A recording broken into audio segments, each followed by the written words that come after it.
John, it is so good to have you here in Berlin. Thank you for the interview. Yesterday you attended the weekly solidarity action #Candles for Assange in front of the Brandenburger Gate next to the American embassy and also very close to the British one. How was this for you? This occasion was very special, particularly as the occasion was in front of the action for a vigil for Julian Assange was in front of the Brandenburger Gate. It was very moving, and the images travel around the world and make a very strong impression upon people who support and those who may support in the future. Right, we need a lot, some really strong images also to put pressure in the cause. And you actually make quite a tour in Europe right now. You were coming from London, right? Yes. I've become an ambassador for Julian, and wherever I go, I talk to people as we are today and generate understanding and support for Julian and unify the vast number of supporters so that we can have pressure upon governments in a pointed way, in a firm pointed way, rather than groups doing a little bit here and a little bit there. We'll marshal all of these supporters together to ensure that Julian is freed from detention in the UK.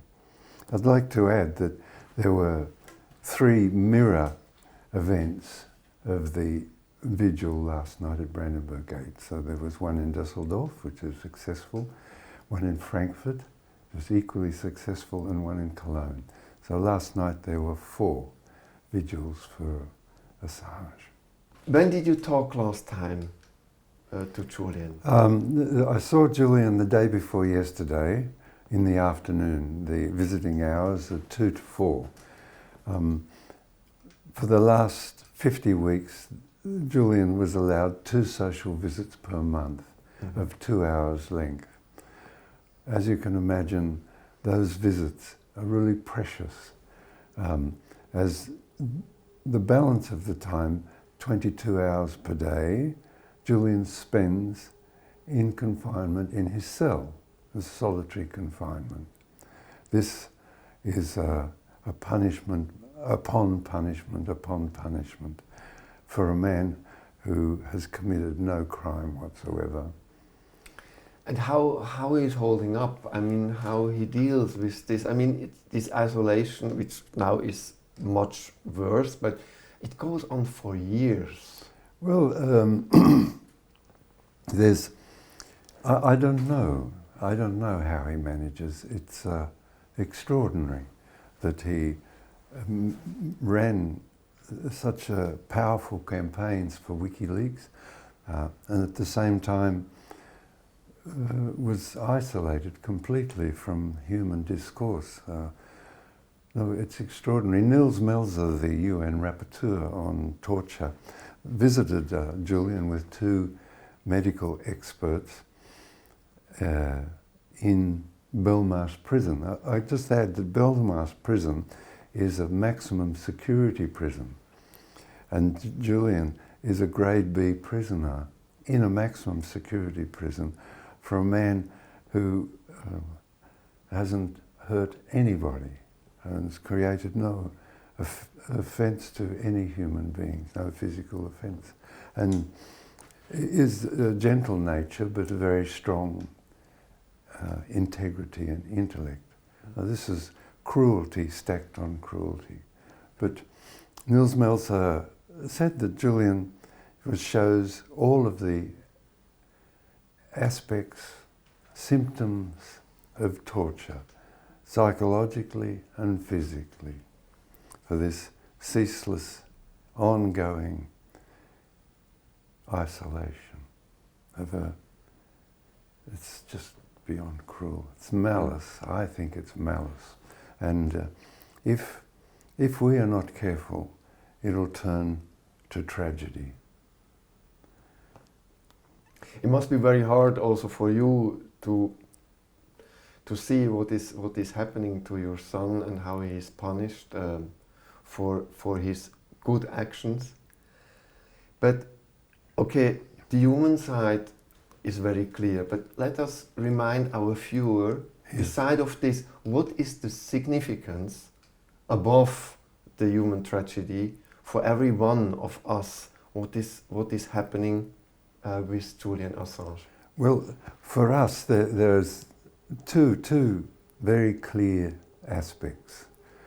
One is the repression of the freedom of association, free speech, and a more or less free press.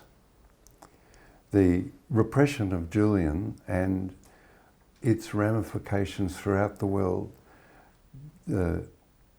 Journalists like Julian have been harassed in Australia, intimidated in Australia, intimidated in Ecuador, intimidated in Brazil, intimidated in France.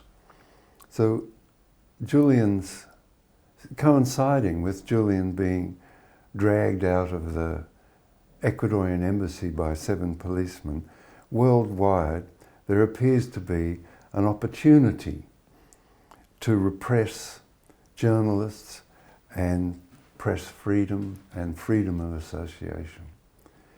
We must fight this with every breath we can. So also the second aspect is that Julian applied for asylum and he was, by the United Nations, extended asylum. He was given asylum. And when you become an asylee, you're covered by the conventions of asylum that the United Kingdom, Germany, France, my country, other countries have signed on to. So as an asylee, you are allowed to travel over the United Kingdom's land to take up the asylum in Ecuador. But the United Kingdom refused. Then the working group, the United Nations Working Group on Arbitrary Detention, brought out a determination that Julian was arbitrarily detained, ought to be freed, and the United Kingdom and Sweden pay Julian compensation. Again, this was ignored.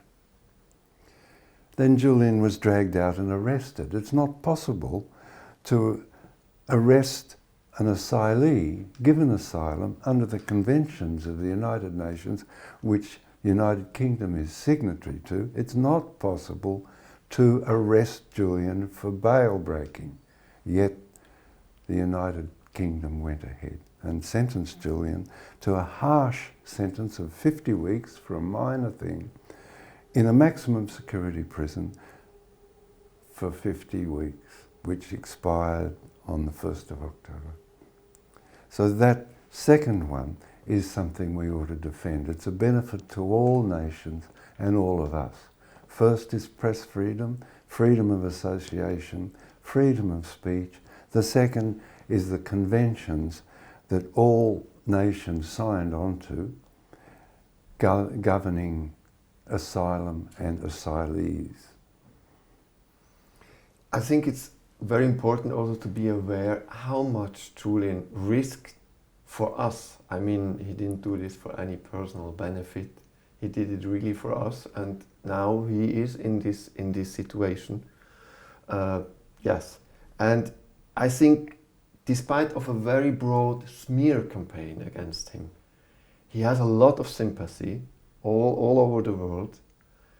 But also I have the impression that the sympathy is not enough. No, the sympathy is there and gratifying, but the necessity, well, let's start a little further in. The gifts to us from WikiLeaks and Julian's journalism are immense.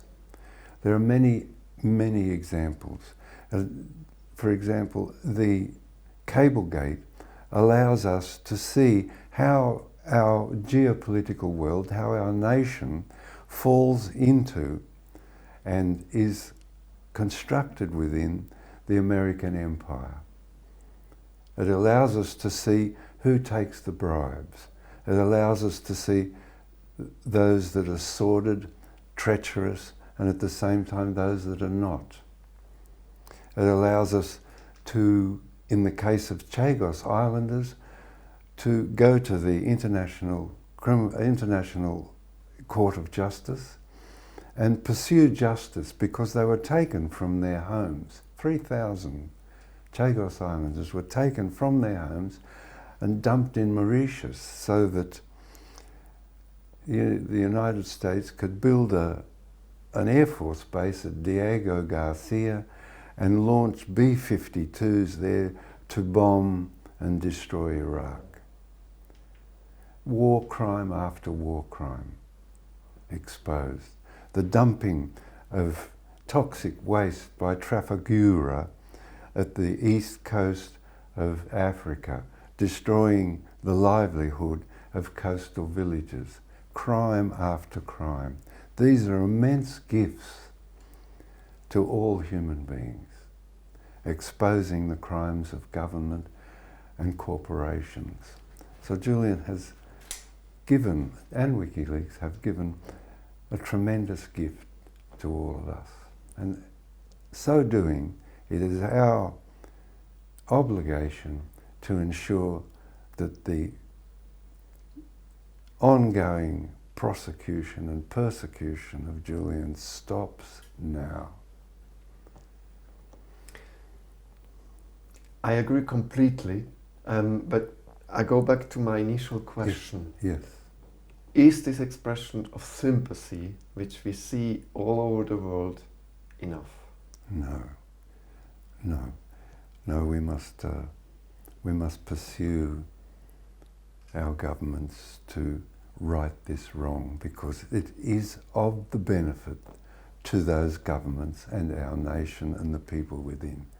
We must pursue in every way possible for our governments to take their responsibility to citizens seriously and place it over and above the relationship with the current hegemon.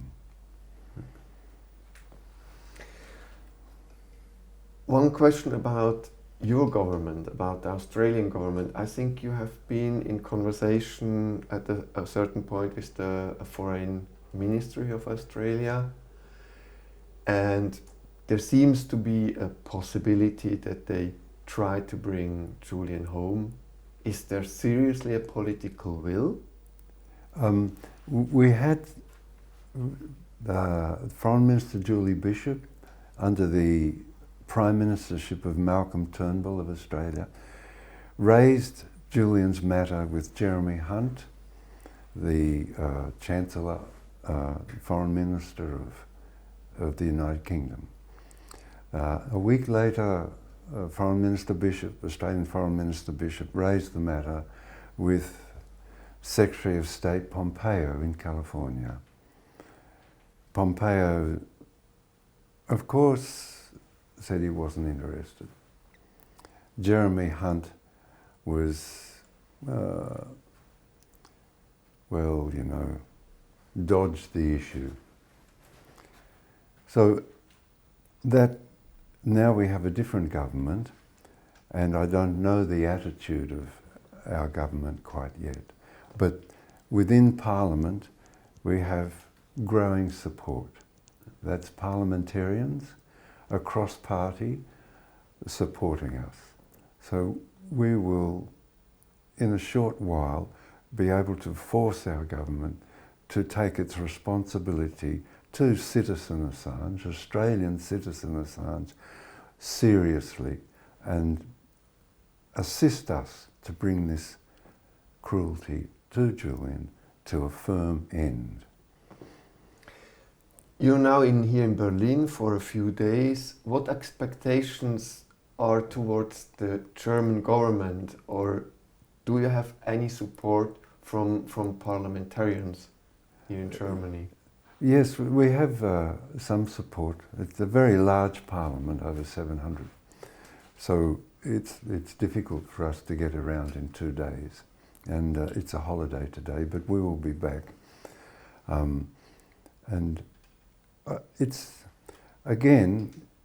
It's to Julian's benefit and the benefit of the German government and the German media and the German people to insist that international laws and conventions are obeyed, because it brings benefit and powers to the German government and benefits to the German people, and allows the German media to freely follow leads and stories without being incarcerated, without being cruelly locked up, without being pursued here and there by secret police.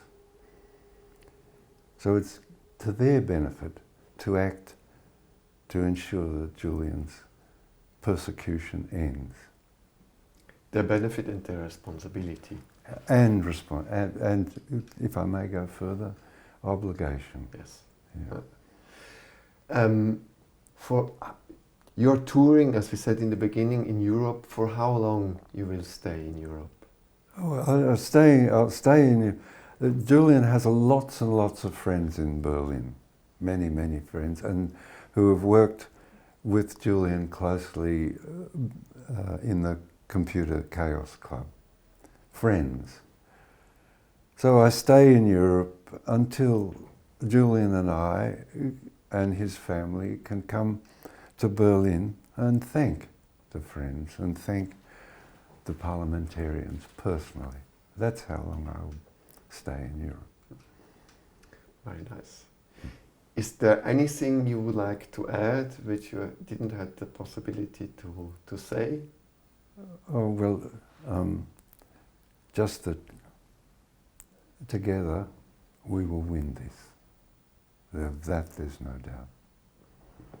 Thank you very much. It's really an honor to have you here in Berlin, and thank you for this interview. Thank you very much. It's been a great pleasure for me.